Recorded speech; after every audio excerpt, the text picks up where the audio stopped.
Assalamualaikum warahmatullahi wabarakatuh. Selamat pagi, salam sejahtera bagi kita semua. Om Swastiastu, nama budaya. Baik. Alhamdulillah kita diberikan kesehatan ya, sehingga kita dapat masuk di pertemuan pertama kali ini di mata kuliah pengantar akuntansi 1.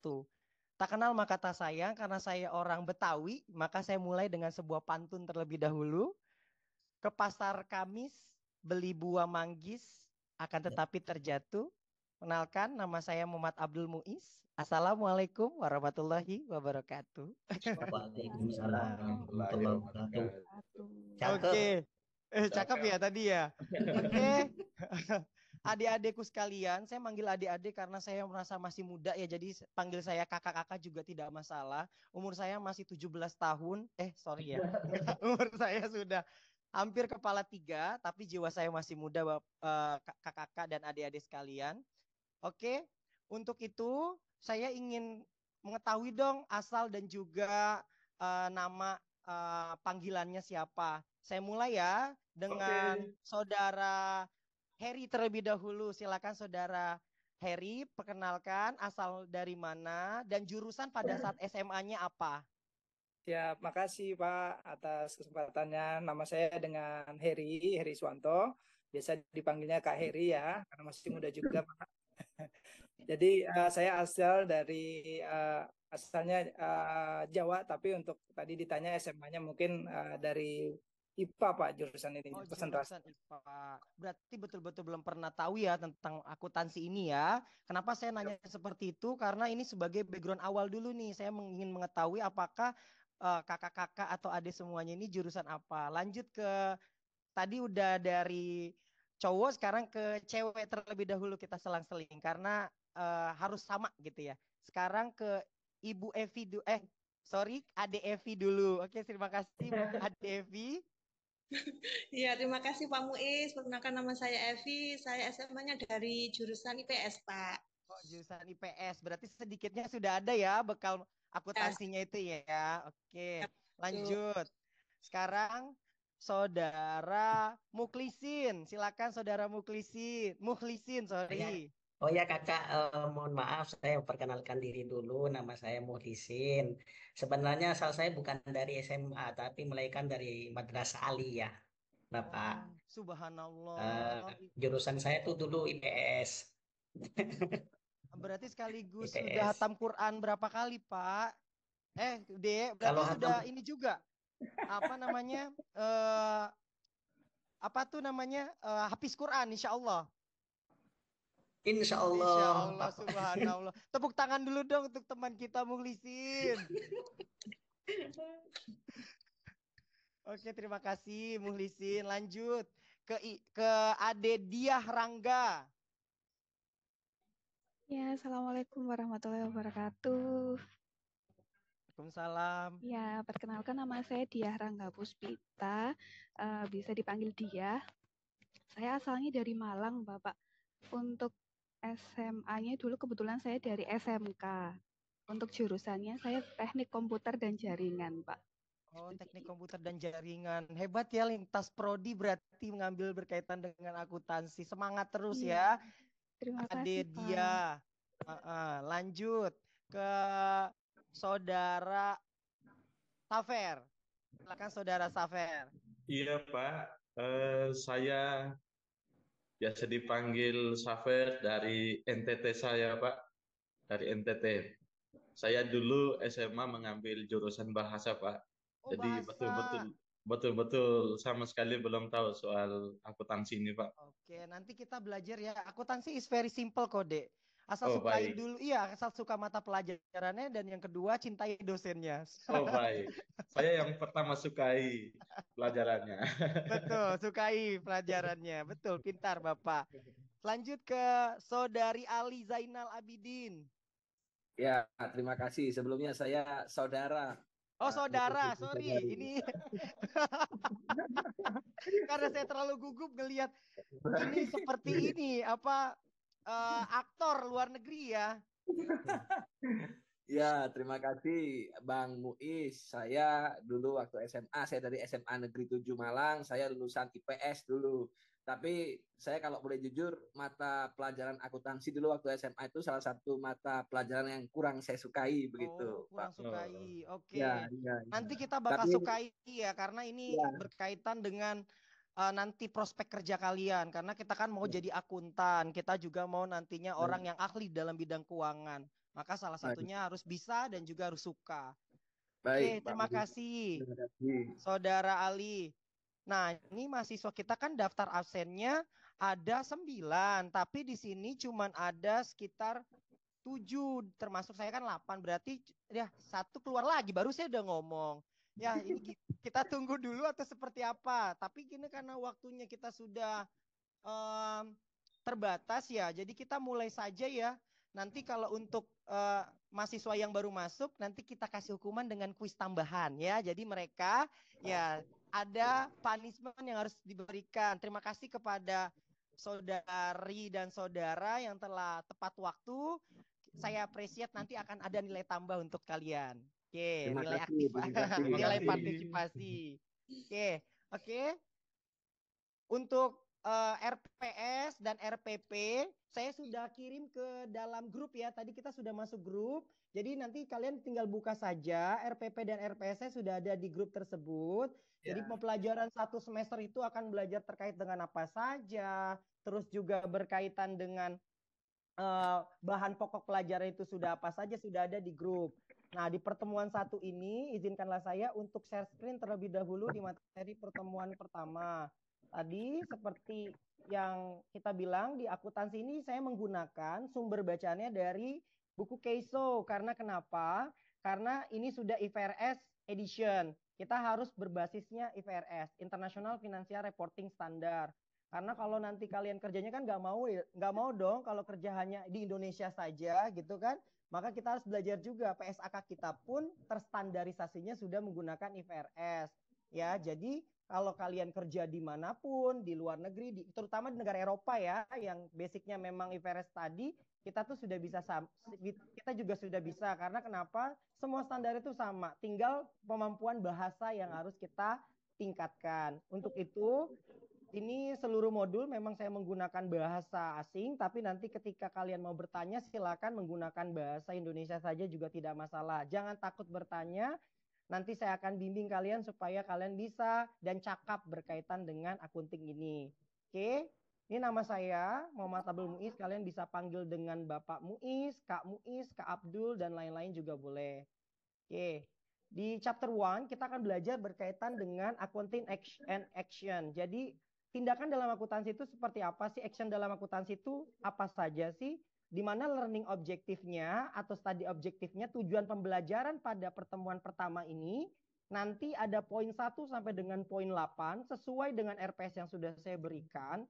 Nanti kalian akan mengerti apa yang dimaksud dengan akunting sampai dengan memahami 4 laporan keuangan dan bagaimana menyusunnya. Tapi karena di chapter pertama ini saya hanya memberikan gambaran secara umum terlebih dahulu berkaitan dengan akuntansi dan bagaimana pencatatan di dalam laporan keuangan itu sendiri. Oke. Di mana dalam hal ini in accounting and action dibagi menjadi 5 ya. Nanti kita akan belajar 5 subbagian. Yang pertama, kita langsung mulai saja. What is accounting? Apa sih yang dimaksud dengan akuntansi? Kan gitu. Nah, sebenarnya kalau dalam konsep akuntansi itu ada 3 aktivitas utama. Yang pertama adalah yang disebut dengan identify. Bagaimana kita melakukan identifikasi? Apa sih maksud dengan identifikasi? Berarti kita harus cakap dan kita harus paham betul ini economic transaction atau ini bukan economic transaction. Yang dimaksud dengan economic transaction adalah yang mempengaruhi harta, kewajiban, modal suatu perusahaan. Jadi kalau nanti ada transaksi yang mempengaruhi 3 hal tersebut, itu baru yang disebut dengan economic transaction. Kalau bukan, ya berarti nggak usah dilakukan identifikasi dan tidak harus dicatat nantinya di tahap kedua. Contohnya gimana sih? Ini dimaksud dengan economic transaction atau bukan economic transaction? Kalau economic transaction, contohnya yang simple adalah kalau misalkan kita ada pegawai, berarti kita harus gaji pegawai tersebut. Itu namanya economic transaction. Karena mempengaruhi apa? Mempengaruhi berkurangnya harta perusahaan karena harus membayar gaji. Tapi kalau bukan economic transaction, kayak gimana contohnya? Misalkan owner, ini sama-sama perusahaan ya owner ya, tapi dia pemegang saham. Pemegang saham mengeluarkan uang pribadinya untuk menikahi anaknya. Nah, itu tidak ada berhubungan dengan perusahaan, maka tidak harus dicatat walaupun dia adalah pemegang saham di perusahaan tersebut. Itu yang disebut dengan identifikasi. Langkah selanjutnya adalah pencatatan. Pencatatan itu seperti apa? Ya mulai dari jurnal sampai dengan nanti pelaporan keuangan sampai dengan jadinya laporan keuangan itu sendiri. Nah, yang terakhir adalah mengkomunikasikan kepada siapa? Kepada pihak-pihak yang berkepentingan gitu. Jadi dari economic transaction tersebut kita komunikasikan kepada pihak-pihak yang berkepentingan. Ini tadi saya sudah jelaskan, kita mengkomunikasikan laporan keuangan tersebut ya menjadi laporan keuangan yang dapat dianalisis dan juga dapat diinterpretasikan kepada pemakai kepentingan. Nah, kalau ditanya siapa sih yang menggunakan data akuntansi? Ayo diingat-ingat ya nanti ya, karena habis ini kita ada kuis singkat mencocokkan. Jadi diingat-ingat nih apa yang saya bilang. Ada dua tipe ya, ada dua pemakai keputusan akunting. Yang pertama adalah internal user, yang kedua adalah external user. Kalau internal berarti intinya adalah yang berkaitan dengan lingkungan perusahaan itu sendiri, lingkungan dalam dari perusahaan itu sendiri. Contohnya bagian keuangan. Finance menggunakan untuk apa? Untuk melihat alur kas masuk bagi perusahaan itu sendiri, itu secara singkat ya. Bagian keuangan itu intinya adalah melihat kas masuk dan kas keuangan, mengontrol berkaitan dengan kas masuk dan kas keluar. Nah, kalau berkaitan dengan human resource, ini berarti sumber daya manusia. Berarti dari mulai rekrutmen sampai dengan nanti orang itu berhenti, dia yang melakukan pencatatannya. Dia yang melakukan contoh dari mulai gaji, kenaikan gaji, sampai dengan pembayaran iuran pensiun. Kalau manajemen itu luas. Manajemen itu luas. Bisa dari bottom sampai dengan top. Jadi bottom itu contohnya apa? Bisa pegawai sampai dengan nanti direktur perusahaan. Masing-masing dia memiliki kepentingan sendiri-sendiri. Kalau misalkan direktur ya fungsinya adalah untuk melihat how to knowing about performance. Is it the good performance atau tidak? Jadi kalau dia bagus atau tidaknya, bagus tuh bagi top management. Apa ya? Coba saya tanya kepada kakak-kakak dan adik-adik sekalian. Kalau misalkan kita sebagai direktur, ternyata perusahaan kita profit nih, laba terus. Apa yang manfaatnya bagi direkturnya apa? Kira-kira ya. Kita sebagai direktur. Jawab Pak. Boleh, Muhlisin kalau sebagai direktur. Kalau sebagai direktur, kalau profit saya banyak ya bisa dibuat jalan-jalan Pak. Oh boleh, jalan-jalan. Itu kalau personal Healing-healing. company pinter, healing-healing. Iya. Benar, betul. Itu boleh Kak Evi. Ya, kalau memang perusahaannya dalam kondisi profit, berarti sebagai gambaran untuk kedepannya bagaimana bisa mengembangkan perusahaannya, misalkan melakukan ekspansi, buka cabang, atau mungkin untuk pengembangan yang lain dengan cara menambah karyawan kah atau membeli mesin, peralatan lain dan sebagainya. Mungkin gitu, Pak. Oke, pintar. Ini Iya, Pak, saya juga mau jawab seperti itu, Pak, tadi, Pak. Boleh, tidak ada yang salah. Kalau Pak Muhlisin berarti dalam seginya jenis perusahaannya, nanti kita akan belajar jenis perusahaan namanya personal company. Boleh, sebanyak-banyaknya direktur mau boleh. Kalau Bu Evi tentang sustainability company atau disebut dengan perseroan terbatas, dia mikirinnya jangka panjang. Karena ya yang milik itu banyak, bukan hanya kita sebagai direktur gitu. Boleh, nggak ada yang salah. Cakep-cakep. Ini nanti Dek Muhlisin dan Dek Evi saya akan catat menjadi nilai tambahan 5 poin untuk Anda ya. Makasih. Oke. Kalau bagi market Oke, udah 10 menit ya. Oke. Kalau udah 10 menit karena memang waktu kita terbatas, kita kuis singkat dulu ya. Jadi intinya di sini coba tanya sedikit ya. Saya ada pertanyaan singkat nih. Oke, tadi mungkin terima kasih kepada koordinator kelas ya. Heri ya sudah mengingatkan karena di sini kita ada mata kuliah lain.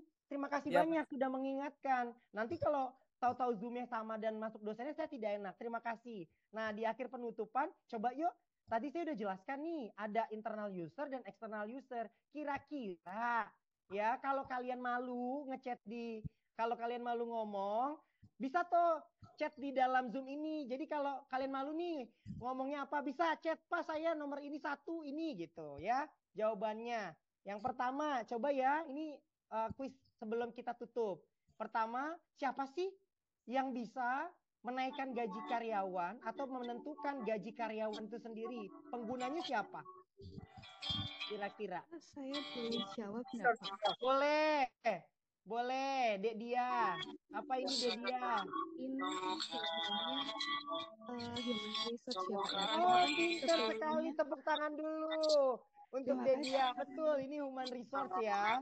Yang kedua, coba ya saya pilih ya. Tadi udah cewek, sekarang cowok. Dek Safer, ayo silakan Dek Safer. Nomor 2.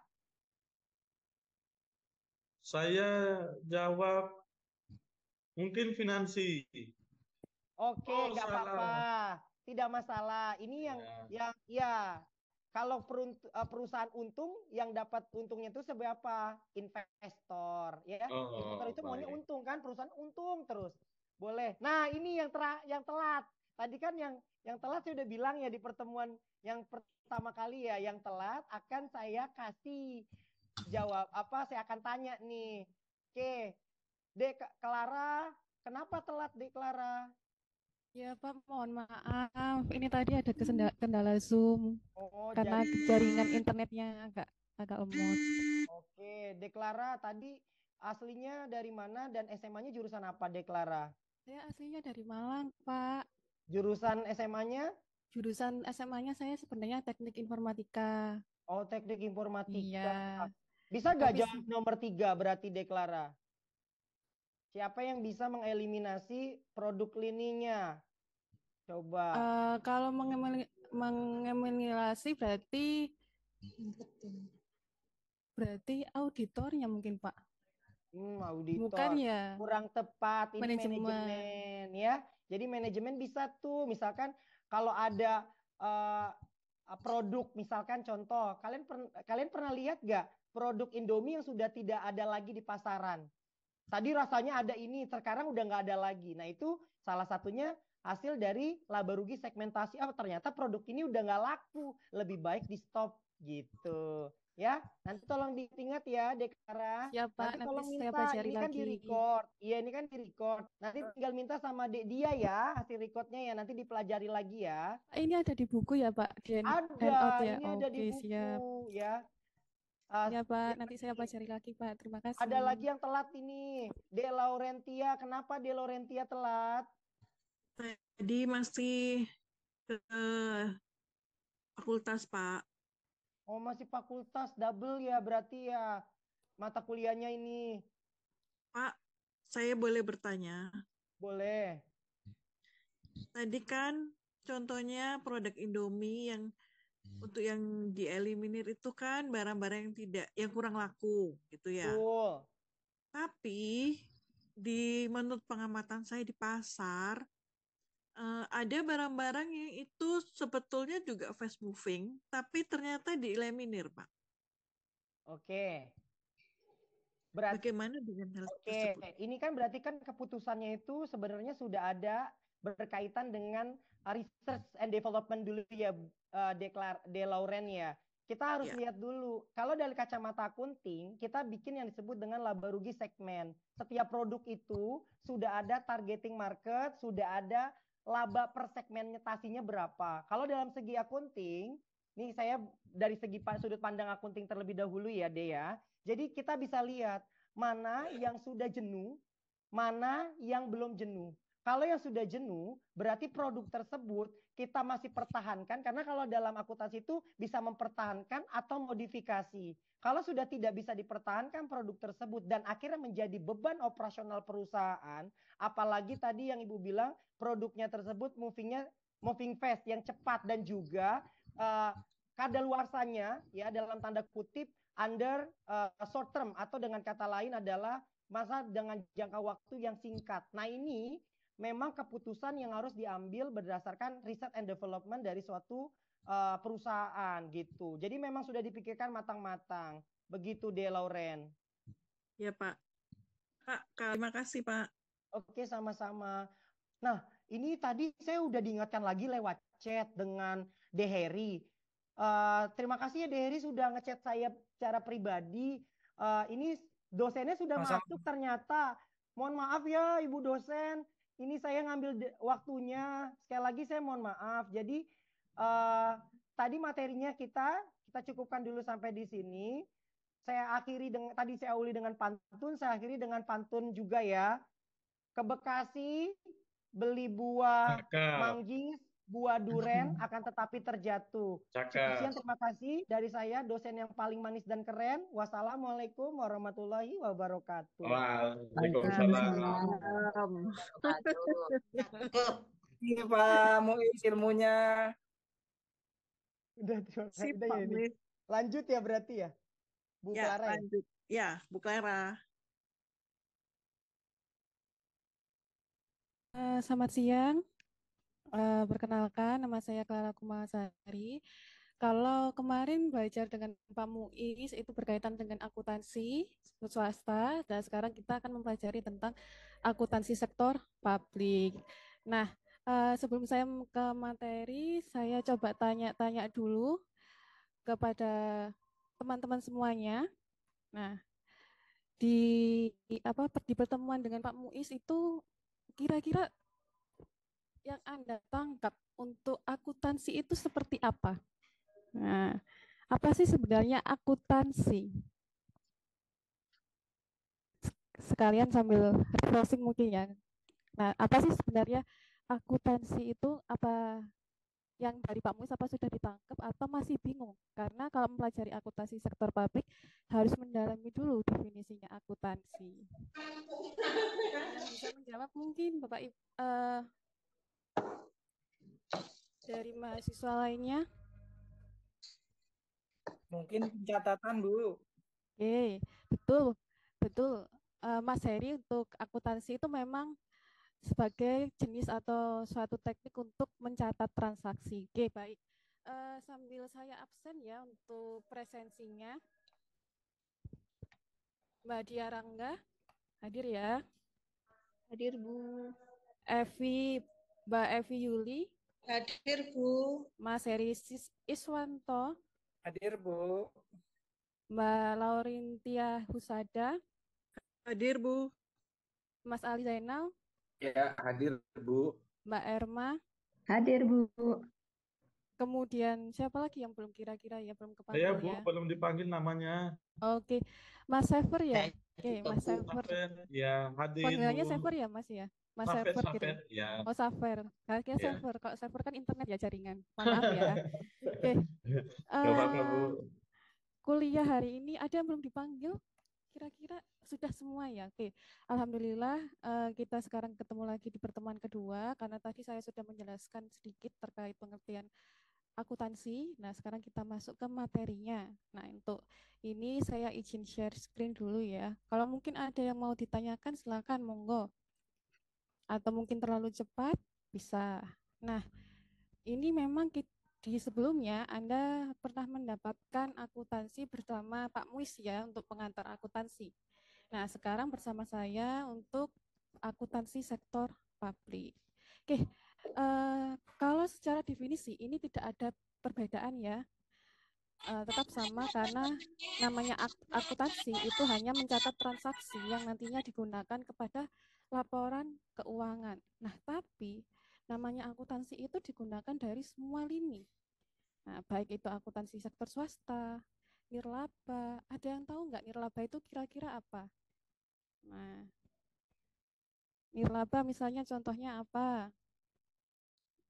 Mas Ali Zainal mungkin bisa menjelaskan nirlaba itu seperti apa? Iya, Ibu, mungkin itu nirlaba itu mungkin untuk kegiatan organisasi yang tidak berorientasi kepada profit. Jika saya salah, Bu Clara. Oke, ada yang mau nambahkan mungkin dari Mbak Evi? Ya, kalau nirlaba setahu saya contohnya seperti yayasan, sekolah gitu. Karena kan tadi sudah disampaikan dengan Ali tadi ya mengenai definisinya memang tidak orientasinya tidak mencari laba.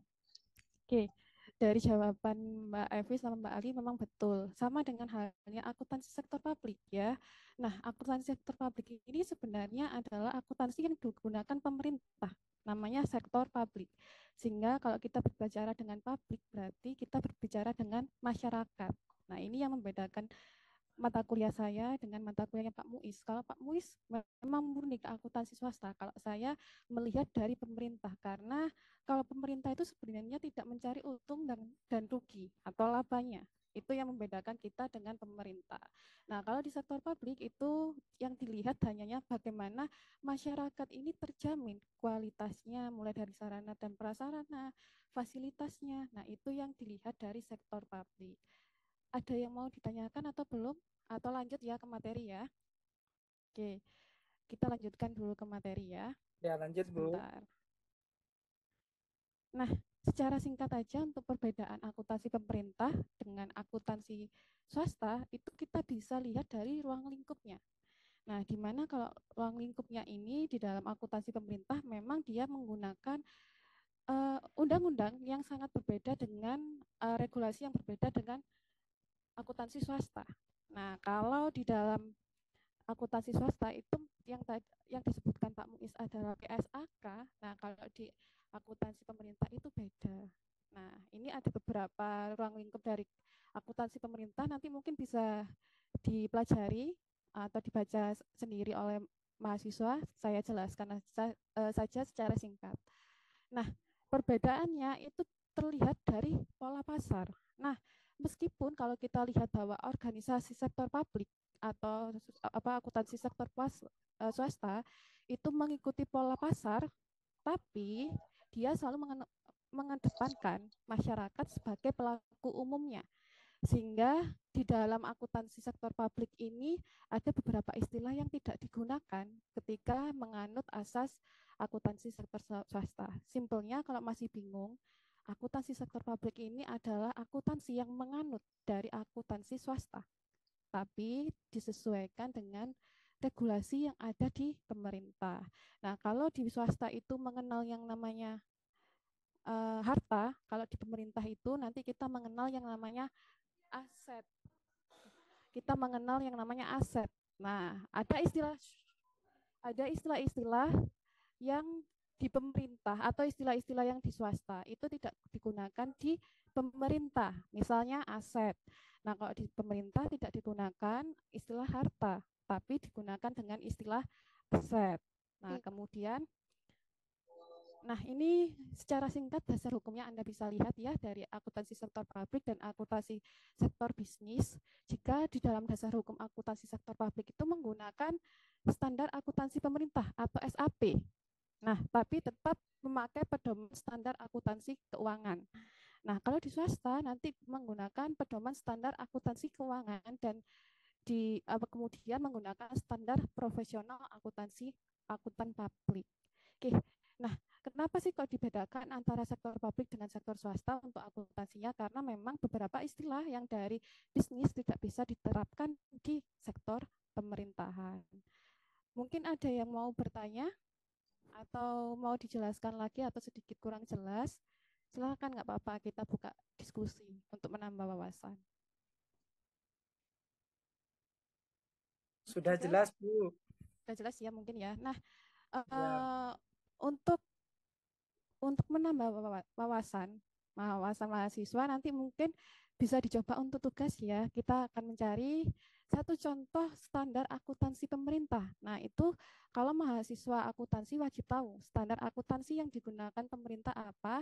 Nanti kita bahas di pertemuan berikutnya. Itu sebagai acuan kita untuk mempelajari standar akuntansi pemerintah. Oke, mungkin itu dari saya. Kalau belum ada pertanyaan, tadi apa ada yang belum diabsen ya? Saya rasa sudah semua ya.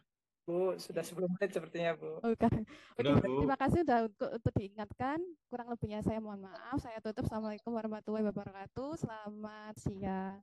Selamat siang. Assalamualaikum warahmatullahi wabarakatuh. Terima kasih Bu Clara. Terima kasih Bu Clara. Terima kasih Bu Clara.